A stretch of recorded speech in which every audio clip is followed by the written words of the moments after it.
यति बेला हामीसँग हुनुहुन्छ युवा नेता पुण्य गौतम। पुण्य सर, यहाँलाई स्वागत छ। थ्याङ्क यू सो मच, धन्यवाद। अहिले धादिङबाट नवनिर्वाचित माननीय आशिका तामाङको एउटा निर्णय चाहिँ अलिक विवाद भएछ नि, खास के हो यो बारेमा तपाईँले केही जानकारी छ? अब अरू धेरै विवादका विषयमा म जान चाहन्न। उनले अब बारम्बार अनेक खालका कन्ट्रोभर्सी मच्चिने गरी कहिलेकाहीँ ठालुनी देखिने गरी पनि अभिव्यक्ति दिएकी छिन्।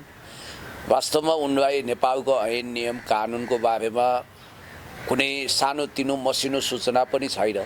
यद्यपि यो पछिल्लो प्रकरण धादिङका स्थानीय निकायहरूले उनी विरुद्ध प्रोटेस्ट गरेको अथवा उनको प्रतिवाद गरेको 13वटै पालिकाहरूले उनलाई प्रतिवाद गरेको भन्ने कुरा आएको छ। त्यसमा निर्देशन दिनुभएछ भन्ने कुरा आयो होइन। अब निर्देशन दिन मिल्ला कि नमिल्ला, शपथ ग्रहण गर्ने बाँकी छ, पदभार ग्रहण गर्ने बाँकी नै छ होइन। अब उहाँ जनताबाट अनुमोदित मात्रै हुनुभएको छ।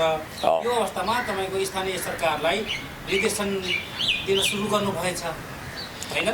होइन, यसले के देखाउँछ भने भलै कतिपय कुरामा उहाँको इन्टेन्सन सही नै देखेँ मैले। जस्तो अहिले धादिङमा मात्रै होइन, आम नेपालमा एउटा गम्भीर समस्या छ।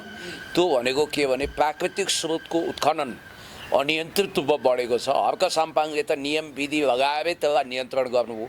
स्थानीय स्वायत्त शासन ऐन र स्थानीय पालिकाहरूको काम कर्तव्य र अधिकार, स्थानीय सरकारको अधिकारको विषयमा हामी आवश्यकभन्दा ज्यादा लचिलो भएको हुनाले नेपालका प्राकृतिक स्रोत सम्पदाहरू आवश्यकभन्दा ज्यादा दोहन भएर खास गरी प्राकृतिक विपत्तिहरू आएको, बाढी भूक्षय आएको र करको कुरामा पनि अनियमित हस्तक्षेप भएको, पटक्कै करको सवालमा होस् या अवैध ढुङ्गा खानी, बालुवा खानी, अवैध खानीहरू सञ्चालन भएको विषयमा वास्तवमा उहाँहरू त कानुन बनाउने ठाउँमा पुग्नु भएको छ त। शपथ हुन दिनुहोस्, नियम नीति परिवर्तन गर्नुहोस्, स्थानीय स्वायत्त शासन ऐनलाई फेरि पुनर्परिभाषा गर्नुहोस्।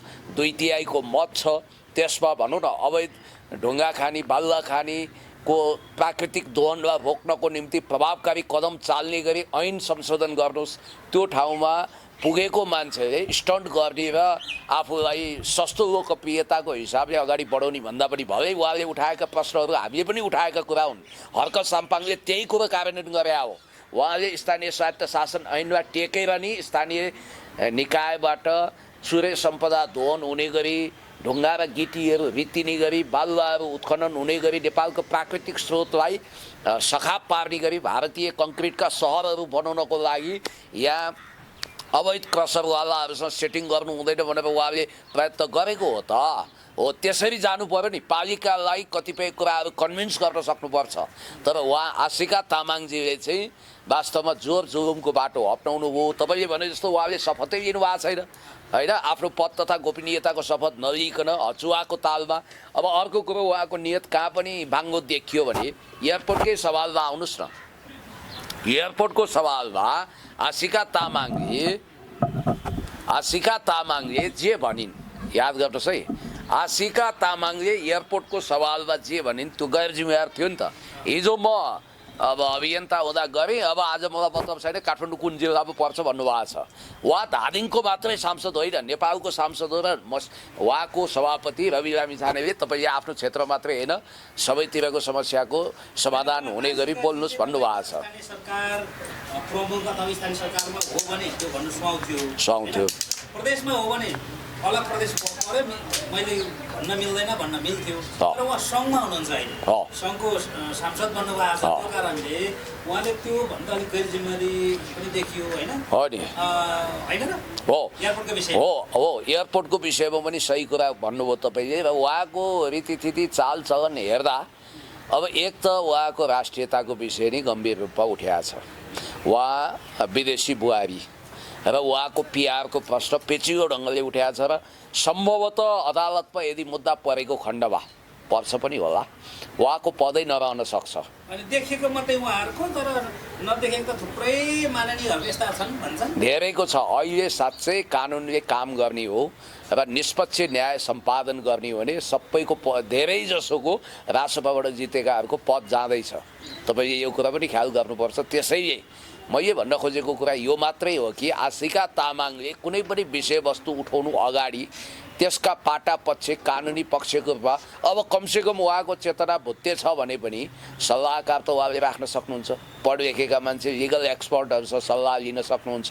अहिले पनि उहाँ जासुसी चस्मा लगाएर हिँडिरहनु भएको छ, उहाँको चस्माले भिडियो खिच्छ अरे भन्नाले उहाँले जे गरिरहनु भएको छ नियमसङ्गत विधिसङ्गत भन्दा पनि हिरोइजमको हिसाबले स्थानीय सरकारले त तपाईँको उहाँको निर्देशनलाई खारेज गर्नुभएछ, हामी मान्दैनौँ भन्नुभएछ नि त। उहाँले निर्देशन दिनुभयो त्यो तत्काल पटक्कै कर बन्द गर्नु, अवैध खानीहरू ढुङ्गा बालुवा उत्खनन गर्ने काम बन्द गर्नु भन्नुभयो। एक हिसाबले बन्द गर्नुपर्ने छ।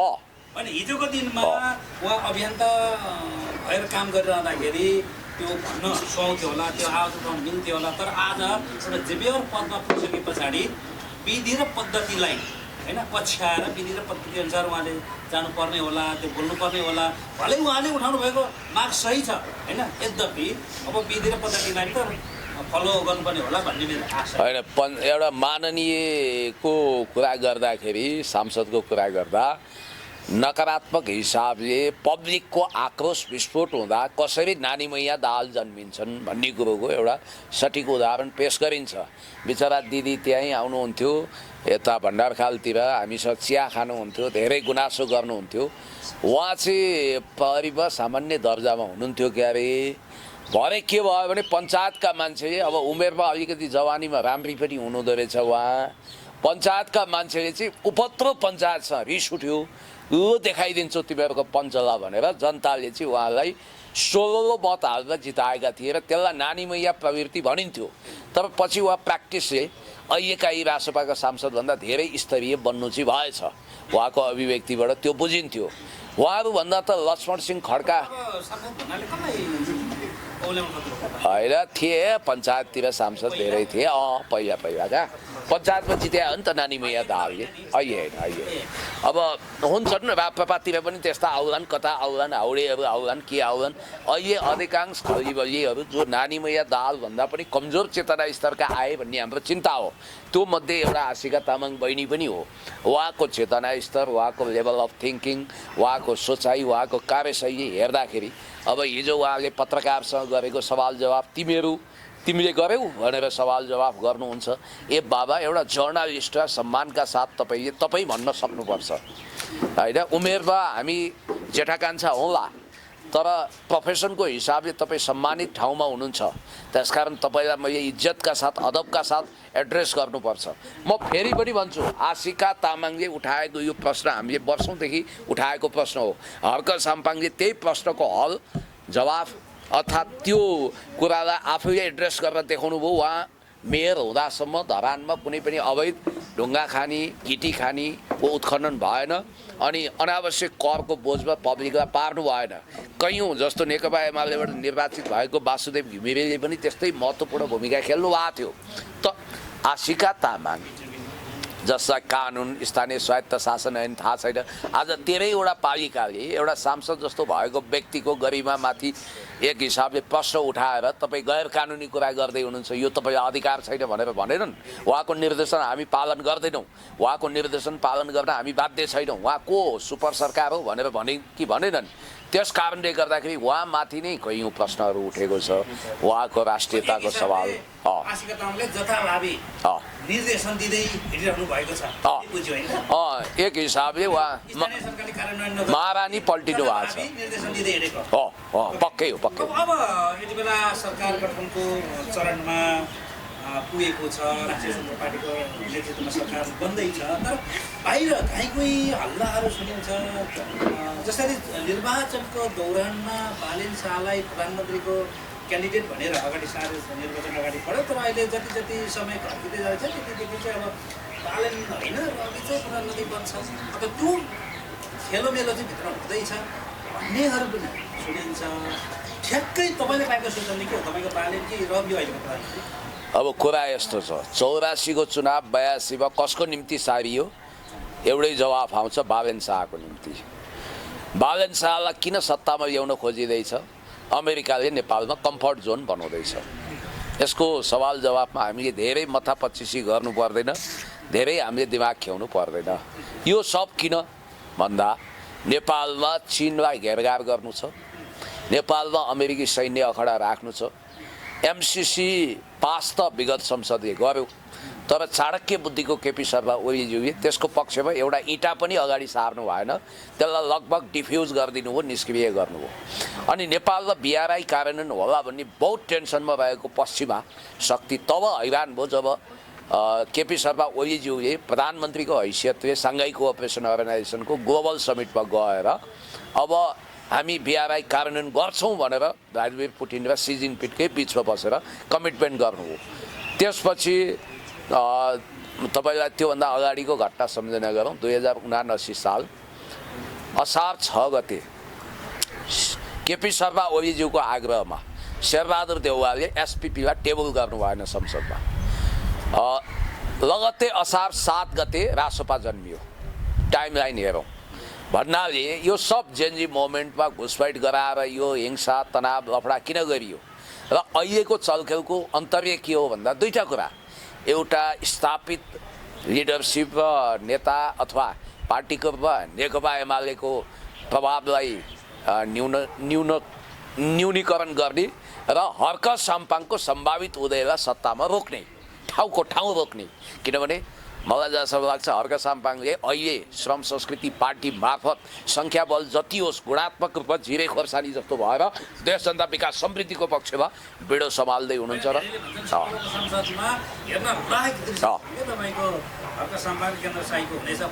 होइन तपाईँले त्यो अर्को नाम चाहिँ माइनस गरिदिनुहोस् कि त्यो नाम उता रासोपातिर पनि होइन हर्क साम्पाङजी आफू जस्तो हो त्यस्तै इनोसेन्ट देख्नुहुन्छ, हामीले बुझेका छौँ। तपाईँले नाम लिएको त्यो नाम चाहिँ उता बालेन्जीतिर लम्पसार पर्न खोजे जस्तो लपक्कै टाँसिन खोजे जस्तो देखिया छ। छोडिदिउँ अब, किनभने अब देखिएको छ, प्रवृत्तिहरू देखिया छ होइन। अब अहिले सम्भव त नहोला, किनभने अब उहाँलाई होइन उहाँ अब आफ्नो पार्टीको संसदीय दलको नेता हुनुहुन्छ, एकमुठी सांसदहरू छन् 3-4 जना। त्यो हिसाबले अब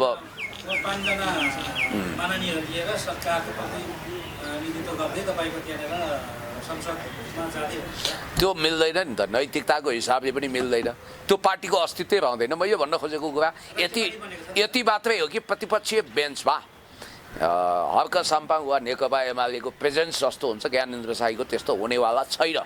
त्यो आशै नगर्नुहोस् कि त उहाँले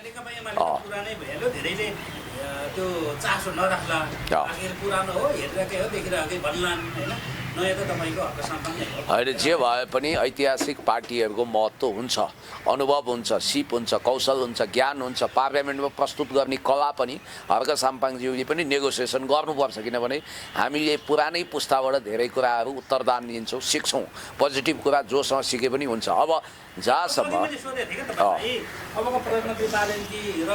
होइन यस्तो रवि लामिछानेले बालेनको बाटो छेक्न एउटै काम गर्नुपर्छ, त्यो भनेको पार्टी फुट्ने जोखिम मोल्नुपर्छ। होइन तपाईँको अस्ति यो अभिमुखीकरण तालिममा तपाईँको कुराहरू उठाउनु भएको थियो रविले होइन, त्यहाँभित्र कुछ केही न केही भएर त त्यो त छ नि। तपाईँको रवि लामिछाने छिटोभन्दा छिटो अदालतबाट आफ्नो मुद्दा दरकिनार गरेर संसदीय दलको नेता बन्न चाहेको जस्तो देखिएको छ। तर मलाई जहाँसम्म अहिले होइन यस्तो विधान त होइन यस्तो विधान त संसदीय दलको नेता हुने योग्यता उहाँले नै राख्नुहुन्छ, तर संसदीय दलको नेता त घोषणा गरेका छैन। अनि यहाँनिर बालेनमाथि कहाँ अलिकति घात भएको छ भने बालेन भलै मैले तारिफ गर्न लायक व्यक्तित्वको रूपमा लिएको छैन, बालेनजीप्रति मेरा हजार असहमति छन्। तर पहिला लु तपाईँ नै संसदीय दलको नेता, तपाईँ नै प्रधानमन्त्री भनेर उनलाई घोषणा गरियो। मधेसमा मानव 32 सिटमै बालेन एक्लै उठे जस्तो भयो, भोट पनि मनग्गे ल्याए, विविध कारणले ल्याए, सामदाम दण्डभेद नीति छ के छ त्यो छोडिदेऊ। शेरबहादुर तामाङले मतपत्रको केमिकल जाँच हुनुपर्छ भनिरहनु भएको छ, धेरै कुराहरू छ। ऐबीसी धवला त्यहाँ आउनु भएको थियो, मलाई खसे जति मत पनि गनिएन, म पनि घाटामा ठगीमा परेँ भन्नुभएको छ, त्यो बेग्लै कुरा हो, त्यस पाटोमा मैले धेरै बोलिसकेँ। तर जे होस् खैर अहिलेको म्यान्डेट अनुसार रासोपाले यदि बालेनको बाटो छेक्न चाहँदैन थियो भने अस्ति शुक्रबारै विधान संशोधन गर्थ्यो। विधान संशोधन गरेर संसदीय दलको नेता चाहिँ सभापति बाहेक अरू पनि बन्न सक्छ भन्ने प्रावधान राख्थ्यो। अब सर नि मैले यहाँनिर कुनै साम्प्रदायिक र जातीयताको कुरा गरेको होइन। यद्यपि इतिहासलाई हेर्ने हो भने मरिचमान श्रेष्ठ बाहेक अधिकांश तपाईँको ब्राह्मण समुदायबाटै प्रधानमन्त्री बन्नुभएको छ। अब अहिले मधेसी समुदायबाट बालेन प्रधानमन्त्री बन्ने भनिसके पछाडि उनलाई रोक्नको निम्ति होइन रवि लामिछाने प्रधानमन्त्री बन्नको लागि अथवा प्रधानमन्त्री पनि ब्राह्मण समुदायकै हुनुहुन्छ, उहाँ फिलोसोफर हुनुहुन्छ। अनि एउटा मधेसी समुदायको बालेनलाई रोक्नको निम्ति यो खेलमेल सुरु गरेको भनेर भन्न सकियो। होइन, बालेन आफै मधेसी भएकोमा गर्व गर्दैनन्। त्यो त उनीहरूले चुनावी ट्याक्टिक्स अप्नाएको हो। मोटो सह नि उहाँले आफ्नो सह बनाउनु भएको छ होइन। जबकि एसएच शाह हो, उहाँले एसएच शाह बन्नुभएको छ, ठकुरीकरण गर्नुभएको छ। यद्यपि तपाईँले भनेको कुरालाई हेर्ने हो भने पनि त्यसो भए त रासोपाले उनलाई संसदीय दलको नेता घोषणै गर्दैन थियो पहिलो कुरो होइन। पहिला संसदीय दलको नेता हामी बनाउँछौँ भनेको छ नि त, विधान न संशोधन नगरे हो।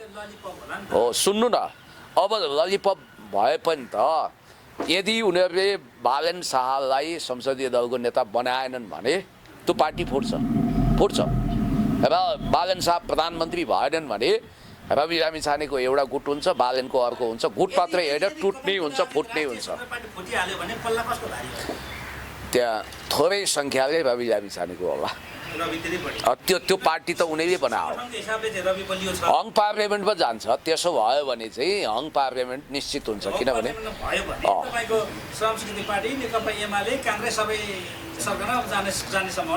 होइन, त्यो त यस्तो भइदिन पनि सक्छ। त्यो त ज्यानी दुश्मन भइहाल्छन् नि। खुद्रा सानातिना पार्टीलाई चाहिँ तपाईँको फेरि फकाउनु पर्ने अवस्था आउँछ। ती सानातिना पार्टीलाई फकाउँदाखेरि फेरि पनि एमाले, काङ्ग्रेस, माओवादी संसदीय सरकारमा पुग्ने हो। तर अहिले यस्तो हो, हामी त्यो एक्सट्रिममा पुग्न सक्दैनौँ। किनभने यी दुवै पात्रहरू रहस्यमय छन्। जेको लागि यिनीहरूलाई बहुमत मात्रै होइन 2/3 दिएको हो नि, 2/3 पनि पुऱ्याइदिन्छ शक्ति केन्द्रले। हेरिरहनु होला तपाईँ। अब मातृका यादवको खुसी क्षणिक हुनेवाला छ। किनभने अहिले अन्तरिम आदेश नदिया हो। अन्तत मातृका यादव होइन कि किशोरी शाह नै त्यो क्षेत्रको सांसद हुन्छन्। महावीर पुन पनि त्यही आउँछन्। किशोरी शाहकै पक्षमा अदालतको निर्णय फैसला आयो भने पनि महावीर पुन पनि राष्ट्रिय स्वतन्त्र पार्टीमै आए पनि अझै कहाँ पुगेर तपाईँको सभामुख त तपाईँको राष्ट्रिय स्वतन्त्र पार्टीबाटै जानुपर्ने हुन्छ। सभामुखको लागि त राजीनामा दिएर जानुपर्ने हुन्छ। एउटा संस्था गरिहाल्नु उनीहरूले पुऱ्याउँछन्, कसरी पुऱ्याउँछन्, तानतुन गर्छन्। यहाँ विभिन्न होइन, त्यो त काङ्ग्रेसकै लैजालान्, लान्छन्।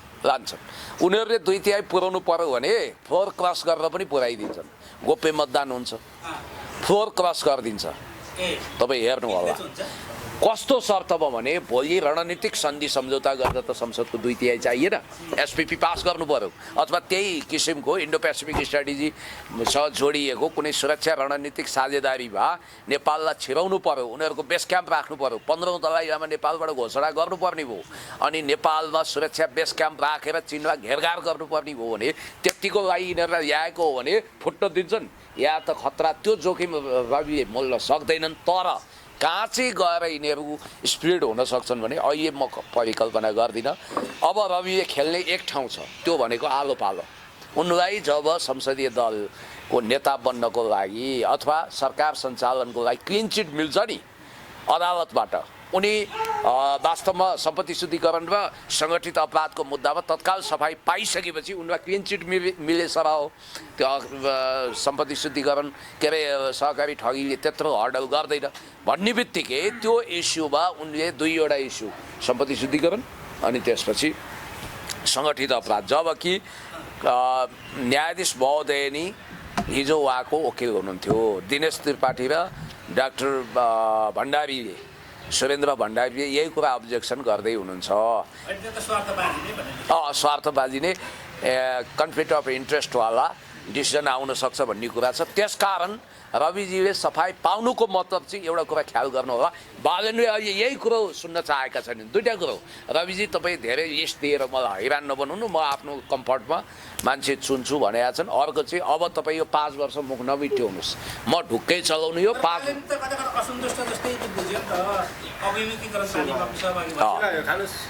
ठिक छ ठिक छ होइन ठिक छ। यस्तो सिद्धिन लागेको छ क्या हाम्रो।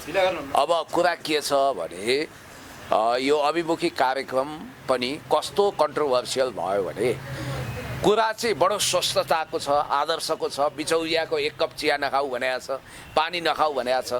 प्रभु ब्याङ्कको सिइओको लगानी भएको होटल हो त्यो, हो रोयल तुलिप स्टार होटलमा उनीहरूले गोष्ठी गर्छन्।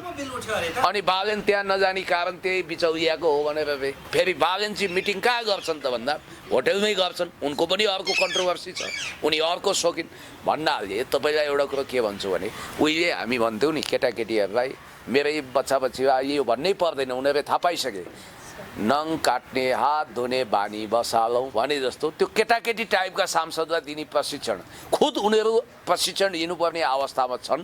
राष्ट्रपाका सांसदहरू त्यो डिपी अरियालजीको एउटा भिडियो भाइरल भएको छ। मलाई नतिजा राजु पाण्डेले त तपाईँको यहाँ सुरक्षाकर्मी एकजना खोजी जेलसम्म गाडीबाट बाहिर देखिरहेको राजु पाण्डे होइन, जगदीश खरेल, राजु पाण्डे, सागर भाइ जम्मै त्यस्तै छन् त होइन। त्यो एआई केही पनि होइन, त्यो रियल भिडियो हो, त्यो देखिसक्यो होइन। एआई भनेर खण्डन हुने कुरा हुँदैन, एआई एउटामा हुन्छ सबैमा हुँदैन। फेरि युट्युबमा हालेको भिडियो कसरी एआई हुन्छ? सबै युट्युबमा त भिडियोहरू एआईबाट बनाएको हुँदैन, एआई जेनेरेटेड हुँदैन।